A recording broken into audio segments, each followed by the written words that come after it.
arts, entertainment and lifestyle. ChaKra TV. It never ends. Hello and welcome to Simple Talks only on ChaKra TV. Now don't forget to subscribe to the channel and hit the bell notification as well. Today we're coming to you from Pearl Grand Hotel in Bambalapiti, and I'll put all the information in the description as well. Right, getting things started, I have with me on the show DJ Shiran. Welcome to the show. Good to have you here. Thank you for having me, and I'm mostly known as DJ Shiran Dias. DJ Shiran Dias. Another Shiran as well. Yes. Right, Shiran, how did you get into DJing? Well, actually, I mean, everyone likes to be a DJ, from when you are young and everything. So that was there for me as well. So I like music. So that time it was these cassettes and CDs and stuff. So I started collecting those and everything. And there was a friend of mine. His name is Taraka.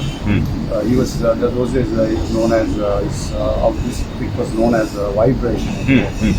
So through him only I actually got into DJing, because at that time he got a Denon 2000. Denon 2000 with the panel. That was the first one I think in Srilanka. So from that only I learned how to DJ. When was this?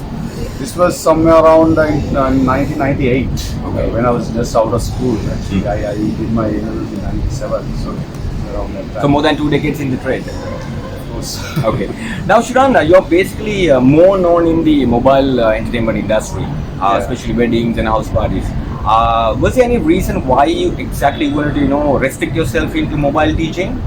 It's not about restricting. Actually, after I started, it was mainly mobile DJing. Then I actually got into playing for these beach parties. I played Wikkadu a lot at that time. From 2000 around 6 at that's Vibration as well, Jonathan's place in Wikkadu, and to beach parties as well. I have played with Shyam, yes, all those DJs. So mainly the things like normally a beach party goes till about a bit late and everything, and you have to put.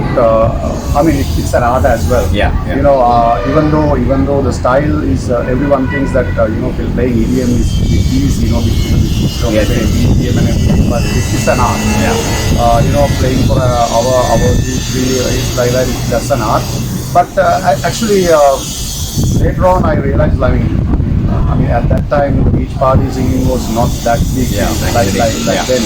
But when it's come to the financial situation, I think it's coming to mobile DJing, doing weddings and those high-end clients.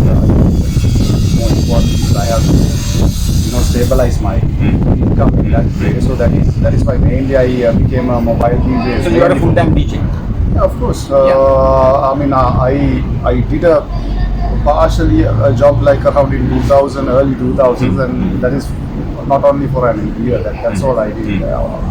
It's all about DJing. Can someone make a living by DJing alone? Of course, but the thing is, like, you have to be a true professional in the industry, and it will take a bit of time as well. Even for me, it took a bit of time, but it's more about you have to get the basics right and become a DJ. Your music knowledge is very important. So I had that from my small days, because my father used to travel. He used to work in the government sector, and he had a lot of scholarships, and he by about early 1990s, he has been to about 18 countries. So he used to play his music, let his music, and doing those magazines and everything.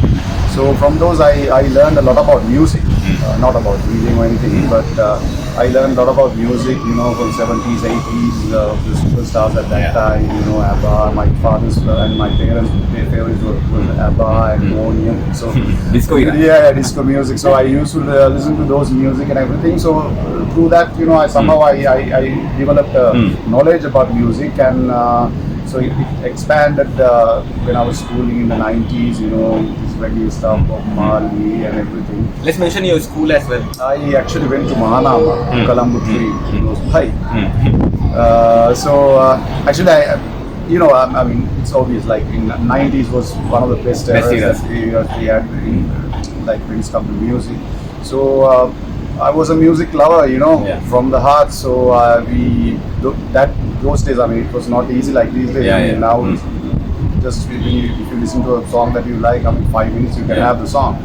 But those days you had to wait for months. You know, you listen to radio, Yes FM, all those. And radio recording a channels that CD we was a had. very hard part.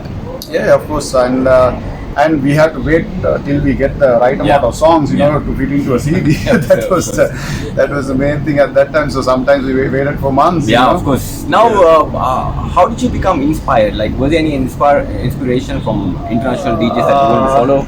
Actually, there was not. I mean, there were not that much at those days, you know. Yeah. That and we didn't have YouTube, all those things, you know, to watch international videos, something like that. But you know, I have seen a lot of local DJs at that time, you know, in the mobile industry and of course in the club industry. Dj Shiran was one of my idols, of course, back in the 90s when he was playing at Valentino's. He was.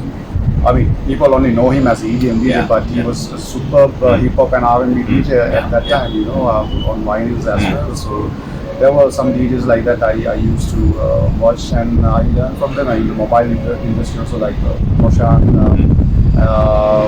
and of course Pia I had to mention because he used to work with me those days. He was a bit of a senior DJ to me. I used to watch him as well, the way they mic and how they play. So from them I learned.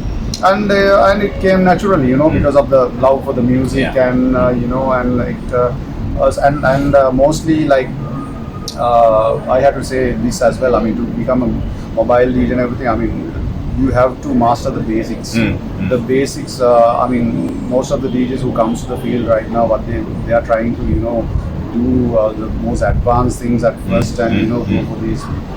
I don't know. They watch Tomorrowland videos and try to do yeah, it is all about getting the basics right, you know, and master those things. I mean, if you do it properly for about 2-3 years, then of course it's easier to, you know, be a more advanced DJ. Speaking of mastering the art, how hard it is to be a mobile DJ?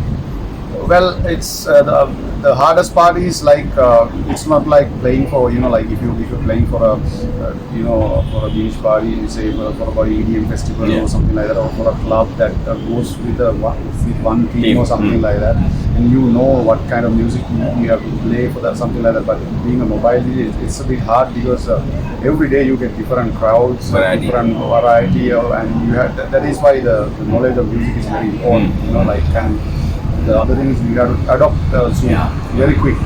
Whatever the situation, whatever the crowd, the way that you adapt to that situation and to the crowd is the most important thing for a mobile DJ. So first, you know, just get to know your music. You know, like whatever. I mean, I play for all kind of, even for weddings. I mean, it doesn't matter if it comes to Sri Lankan music or Indian music. I play for a lot of Bollywood. I play a lot of Bollywood music as well for Indian weddings. So that is very lucrative as a DJ, you know, if you're good at that. Because what they're looking at is they need someone, because when you take all the mobile DJs, I mean, especially, I mean, when it comes to the mainstream music, you play almost the same type of music, you know. But what differs is the way you present it, your character and your PR skill. Yeah, PR skill, and of course the way that you present your music to the crowd, you know, at the right time. At the right time. So mixing and those skills are very important as well when it comes to that. Speaking of weddings, if my facts are right, now he happens to be one of the most wanted, most sought after wedding DJs in Sri Lanka. Am I right? Well, I mean, there are another, of course, few in the industry, because in a way, maybe because I also get a lot of inquiries for weddings, and now actually I'm going for a more high-end clientele, because I mean, of course, you have you know, always you know, go to the next stage, you know. So of course, I don't know whether, I mean, some people can't afford my prices and everything, but anyway, I mean, when you become a professional, if you really know how to do your job and everything, I mean, there's a price for it, and so of course, I mean, people comes to me, and the other thing is like, I only take 1 week mostly for a day. I mean, if I can do a morning and a day and evening, I take, that's it. So in last December, I got about, I don't know, about 200-300 inquiries. So I only about 25 to 30 gigs maximum. Because I want a little bit of break as well. I mean, if you, it's not about playing about 45, 50 gigs for a month. It's you have to have that kind of a time also, like you to recover and to look at your gigs and get prepared with the music and stuff. How many weddings you think you had have played all these years? 1,000? Oh, it's more than more than 1,000. Yeah, more than 1,000 means like I started playing weddings when I was like about 19, 20 years old. So back in the late 90s. Now I think it's more than 3,000 close to about 4,000. I don't know, maybe about close to 5,000. So for some months, but nowadays it's not like that. I don't take that much of gift, but there were times that I used to play for about 35, 40 weddings for a month. Yeah. Out of all these weddings, is there any memorable one that's stuck in your mind? Any of your favorite ones? There are a lot, of course. I mean just some unique ones. Of course, I have played. But out of all of those, I think I enjoy playing. Kygo. Kygo is an internationally renowned DJ and a producer. He's I think one of the best in the world now. He's selling out all the arenas and everything. So I played for his sister's wedding back in 2018. So his sister got married to a Sri Lankan, but his parents are born in Sri Lanka, but he was born in I think they were Danish, right? There, so their wedding. So they have come to one of their friends' wedding in Sri Lanka about 3-4 months before their wedding, and just when they came for the wedding, and I was playing there. So just after they heard me, they said, let's finish, fine, that's fine. Yeah. So Kygo also came there, and it was everyone in Sri Lanka who knows the music industry, they knew that he came and everything. So he danced till about 3 in the morning. So it was one of the highlights. Right. On that note, we're going to take a short pause and we'll be right back from Pearl Grand Hotel in Bambalapitiya.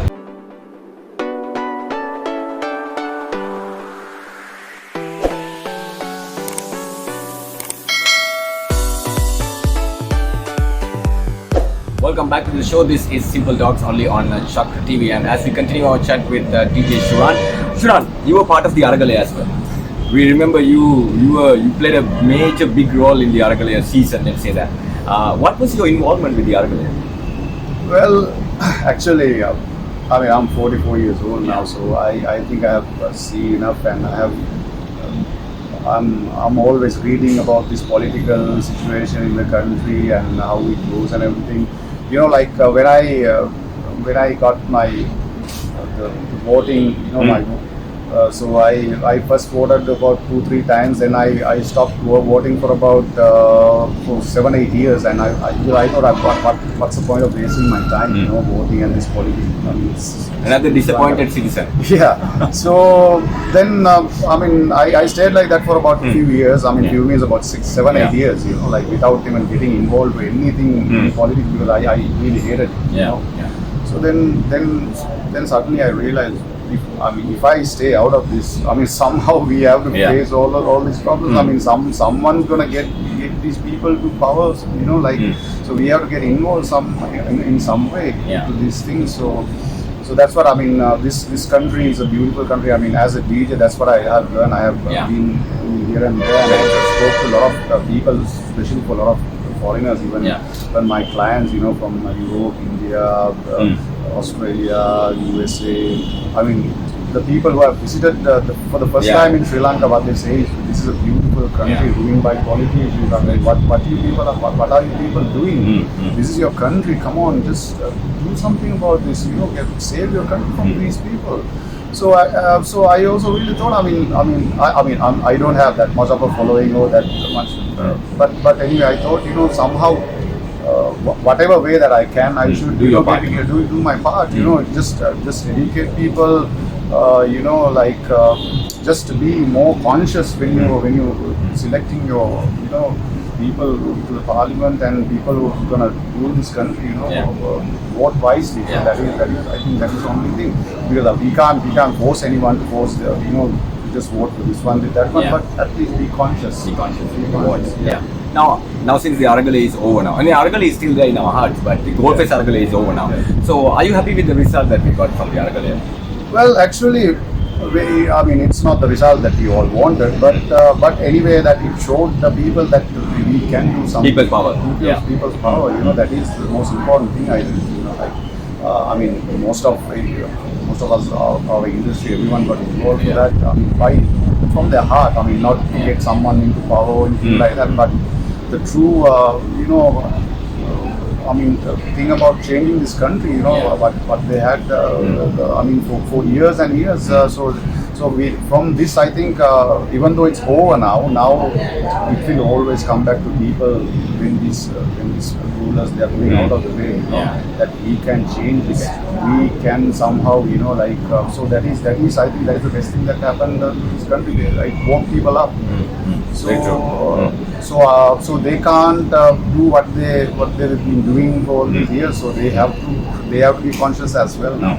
Now, are you out of the Aragale completely, or no? You will still support it? No, I mean, we want to make this. I mean, people say that sometimes I mean, it's all about what as I said earlier, it's all about being conscious. So whatever that is right for this moment, you have to go for it. Go with it.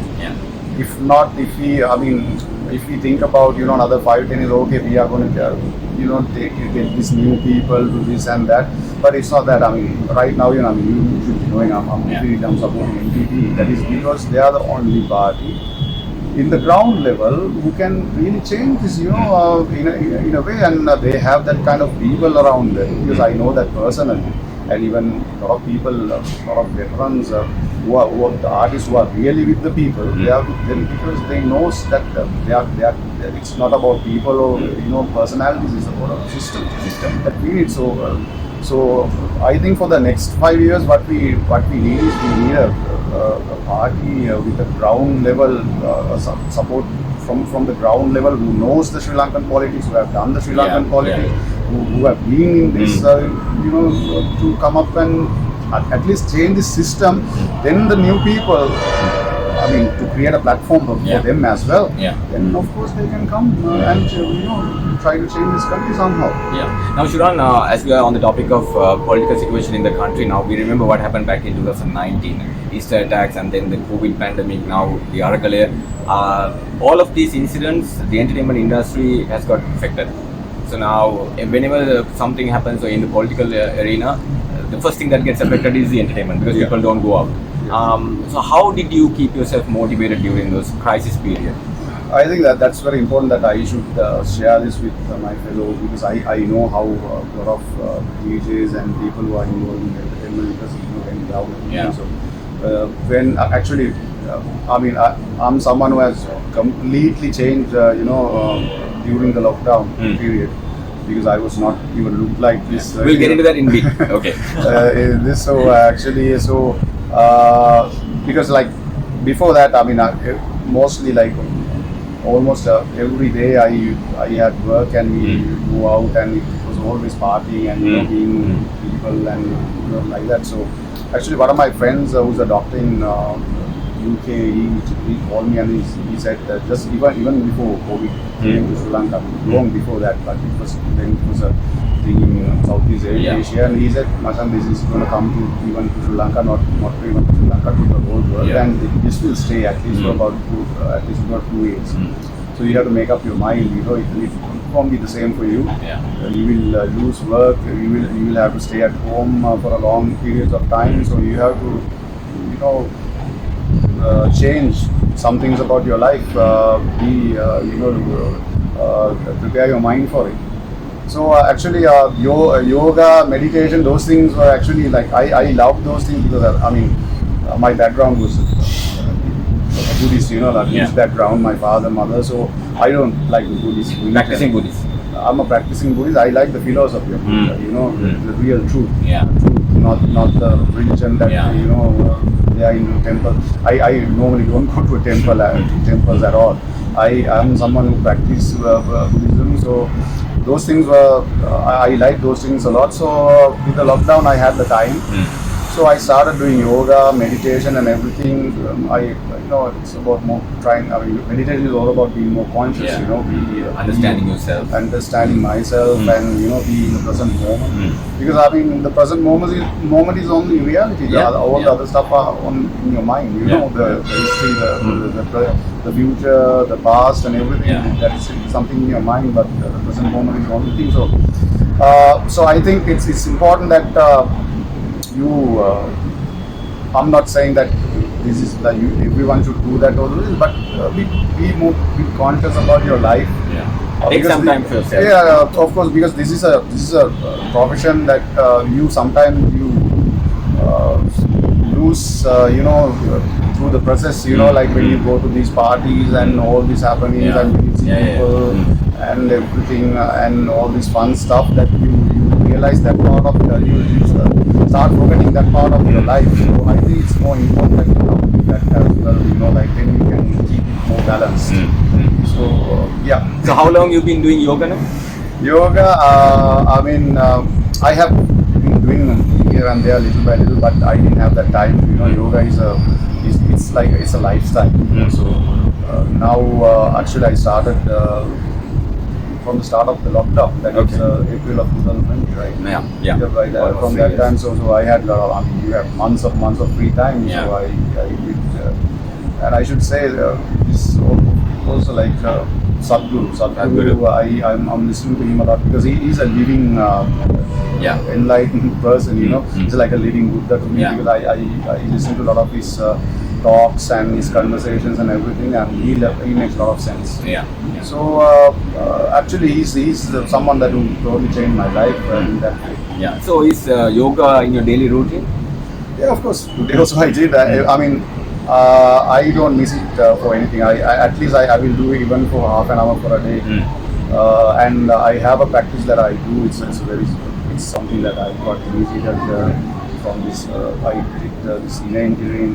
It's from Sadguru's internet thing. So it's something that I did, and after that I got initiated to this practice. It's a bit of a yogic practice that it comes with breathing and some yogic moves as well.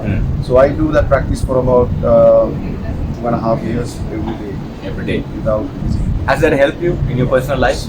Yeah, it's a magic. It's something.